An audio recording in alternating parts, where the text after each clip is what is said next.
Hello everybody, welcome or welcome back to my channel. Today we'll be starting the topic of batteries. This video will only be an introductory video to batteries, so I will study the common concepts of it. From the next few moments we can go one by one, fuel cells and then supercapacitors, all that we can cover.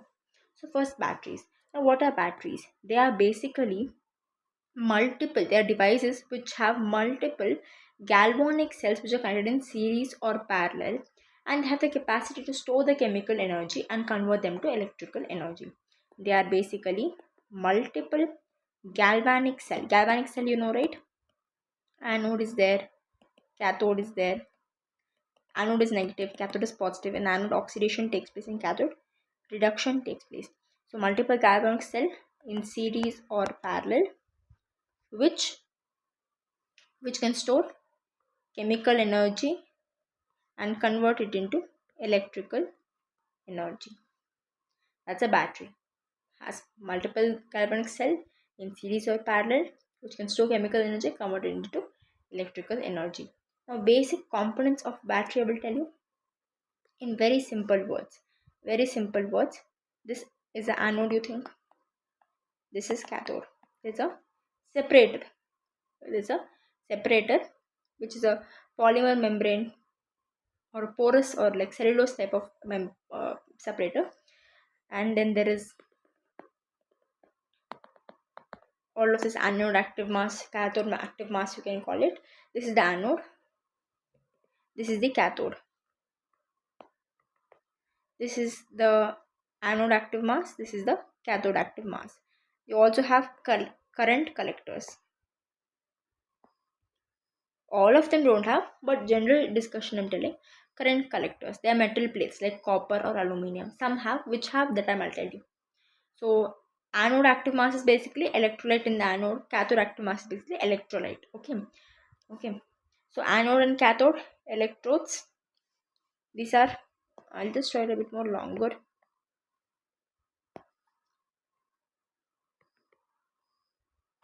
Just basic structure diagram.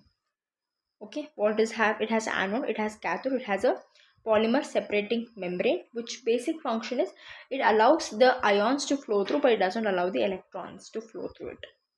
Current collectors are there, metal plates, copper, aluminum.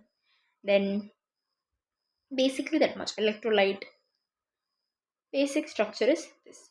Electrolyte can be salt solution or acid, all of that. Acid batteries, example is lead acid battery, alkaline battery, NaOH, KOH is the electrolyte. Basic discussion, this is not too deep. Basic principle. What not consists? Basic anode, cathode, electrolyte, separator, current collectors. Okay. Now for a good battery, when do I say that a battery is good? We saw it even while discussing the cells, right? So the anode should have lesser SRP and the cathode should have more SRP. A battery which has less SRP of anode and more SRP of cathode, that you should choose.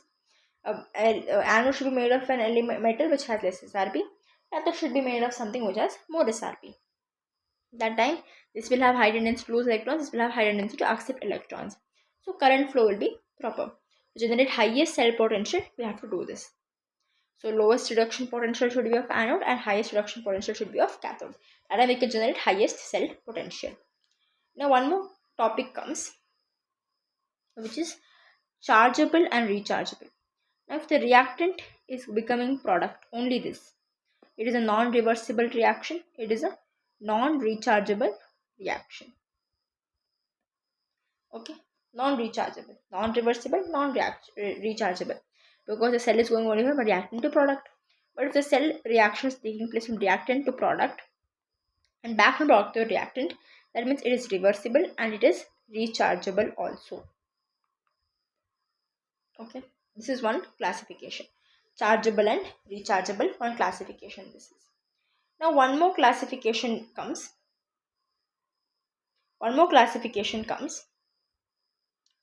That is primary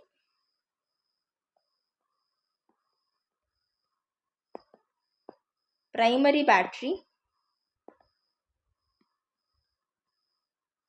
and secondary battery. Not only this, one more is there. primary battery, secondary battery, and reserved batteries. I'll tell you what these are. In primary batteries, it is the non-rechargeable ones, these ones. If the reactant becomes product, no vice versa reaction. It is irreversible. Example, you can take it as ZnMnO2 or Zn carbon, LiMnO2, dry cells. I'm not going to use LiMnO2 much here because you get confused with there's one more lithium ion battery in this example. That's why you don't get confused here. But it's correct, okay? Dry cells. Remember zinc carbon or zinc MnO2, it's enough. Secondary is the one where reversible reactions takes place. From reactant to product, product to reactant, reversible reaction takes place. It is rechargeable. Example, lithium ion battery, lead acid battery, lead acid 2 you remember. For enough, I think 2 will work. For non-reversible or primary battery is non-reversible, non-rechargeable. So you can remember ZnMnO2, Zn or dry cells. For rechargeable battery, where reactant becomes product becomes reactant. Discharging, charging both take place. It's a reversible reaction. For that you can remember lead acid battery and lithium ion battery. Lead acid is used in UPS for storing solar energy, all of that. So here what happens in secondary batteries, when we apply load, when load is there, that time discharging takes place until all the electrons are consumed and the appliance stops working, discharging takes place. So battery is completely discharged. Now when we connect it to a DC supply, we charge it. We supply it with electrons. For discharging, the electrons is going from anode to cathode. The electrons is going from anode to cathode. For charging, the electrons is going to go from cathode to anode.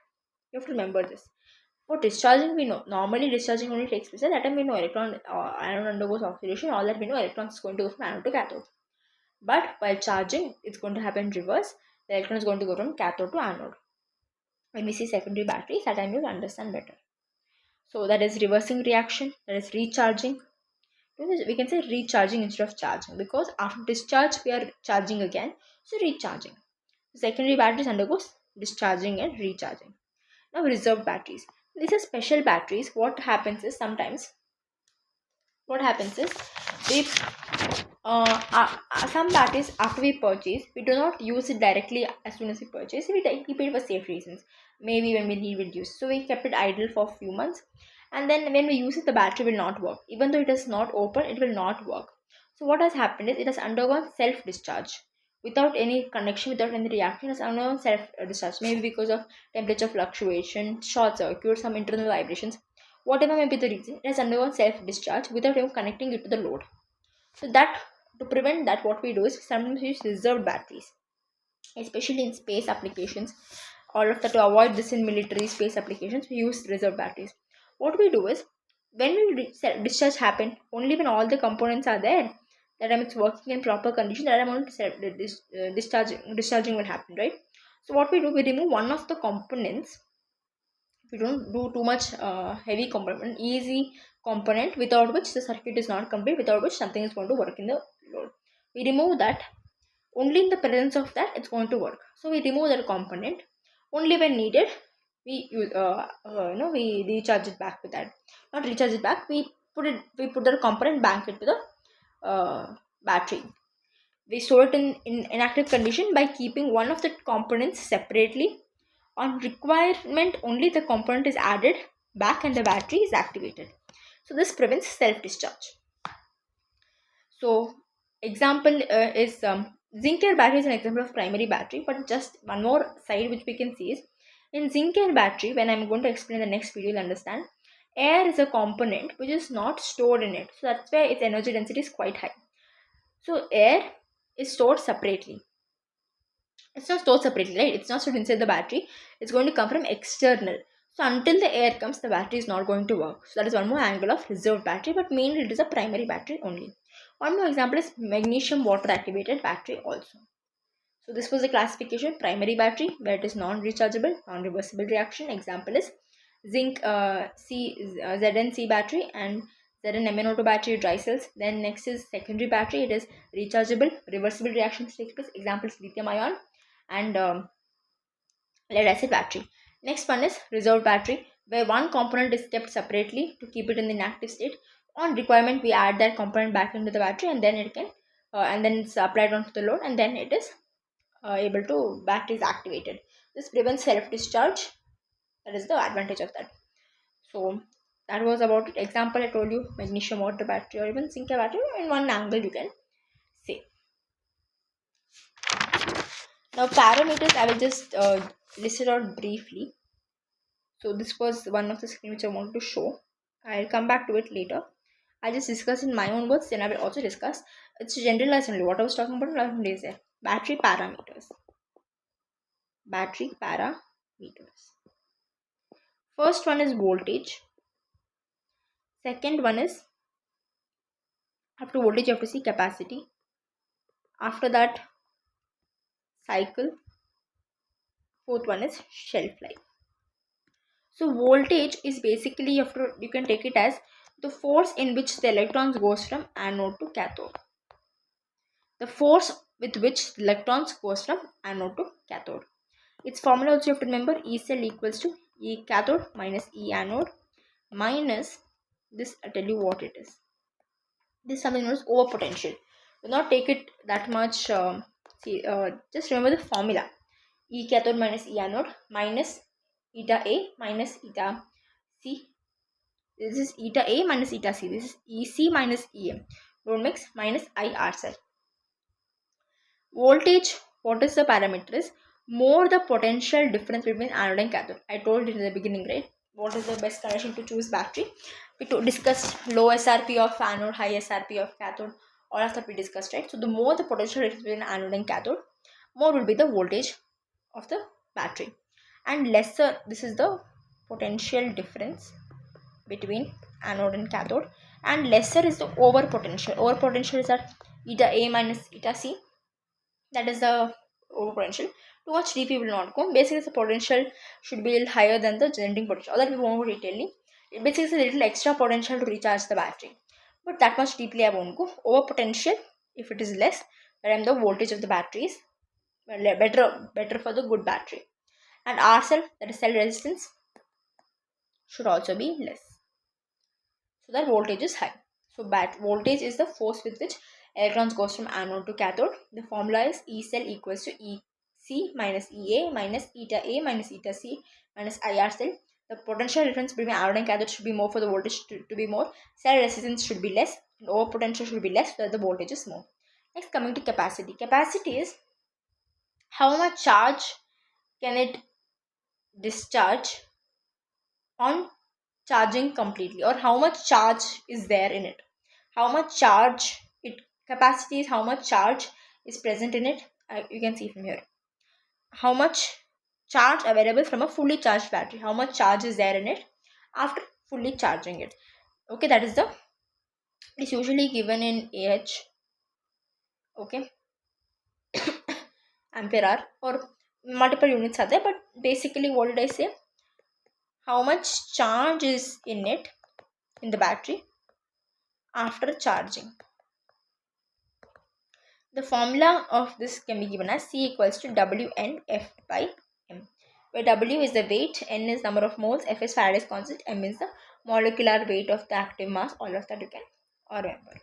Basically, this formula, if you remember, for that, what do we say? E cell equals to E cathode minus E anode minus eta A minus eta C minus IR. For this, C equals to WNF by M. Weight, moles, Faraday's constant, molecular mass of active species. Basic, you can remember. Graph, not too much detail not required, but just one generalized, sorry, that also long way to something like this. You can write E time, this is the capacity, this much is the capacity. You can just write, not compulsory. Cycle is cycle life. Cycle life is what, how many times it can undergo charging and discharging until it is completely, what do you say, completely not working condition. Until that, how many times the battery can be recharged and used before its failure, how many times it undergoes charging and discharging before its failure. For example, nickel cadmium battery can be recharged and used for 18,000 times. Shelf life is how much time, for how long a battery can be stored without utilizing it. It can be stored in proper working conditions basically. So I'll just do a revision with this. That was about it. Now whatever I've explained in these 4 slides, I will just gist it out here. A battery is a device with 2 or more galvanic cells connected in series of parallel. Converts chemical energy into electrical energy. Examples you can give. So components of a battery I showed you, right? This one. Anode, negative electrode, releases electrons, undergoes oxidation. Cathode, positive electrode, accepts electrons, reduction occurs here. Electrolyte, it is the active medium. It can be acid or alkali or salt with high ionic activity. Carries the ions between electrodes. It allows the ions to flow. The separator allows basically ions to flow, but prevents the electrons from flowing in. So basically, separator prevents anode and cathode from touching directly. Avoids short circuit while letting ions pass through, so the circuit stays complete. Battery characteristics: voltage, that is E cell. This formula I've told you. Lower the over potential and internal resistance, higher the usable voltage, and more the potential difference, higher the voltage. Capacity is the charge available from a fully charged battery. Charge available from a fully charged battery. You can say C equals to W and F by M. This all I have told. Cycle life: number of charges discharging before failure. Shelf life: how long the battery can be stored without losing performance. How long a battery can be stored without losing performance, that is without self discharge, all of that. How long a battery can be stored, okay, we're not using. Shelf life is how long it can be stored without any self discharge. Classification of battery: primary, non rechargeable, irreversible reaction, discarded after use because it cannot be recharged. I told you ZnMnO2, zinc carbon is also known as Leclanche cell. I'm not pronouncing it long, but remember, if they ask an exam, give Leclanche cell and you've never heard of it, it's quite you know they'll unpredictable also. Remember, it's simple zinc carbon battery, but it's not going to be asking exam because zinc air is in the syllabus. Okay, again, don't get confused. Zinc air is there. Secondary battery, it is rechargeable, reversible reactions, also called as storage battery. Lead, acid, nickel, cadmium, lithium ion. Reserved one component, usually the electrolyte, stored separately, activated only when needed. Used for short, high power bursts like missiles and weapon systems. MgAgCl, MgCuCl. I wrote Mg water. I think my bad. It's MgAgCl, MgCuCl. You can write. Okay. So we have discussed a huge part. It was not huge actually, it was just introduction. It was just this one page, but it has a lot of information. So hope you understood everything. Just revise once, you'll be able to do it. Not much of stress to be taken in this part. So thank you for watching. See you in the next one. Bye bye.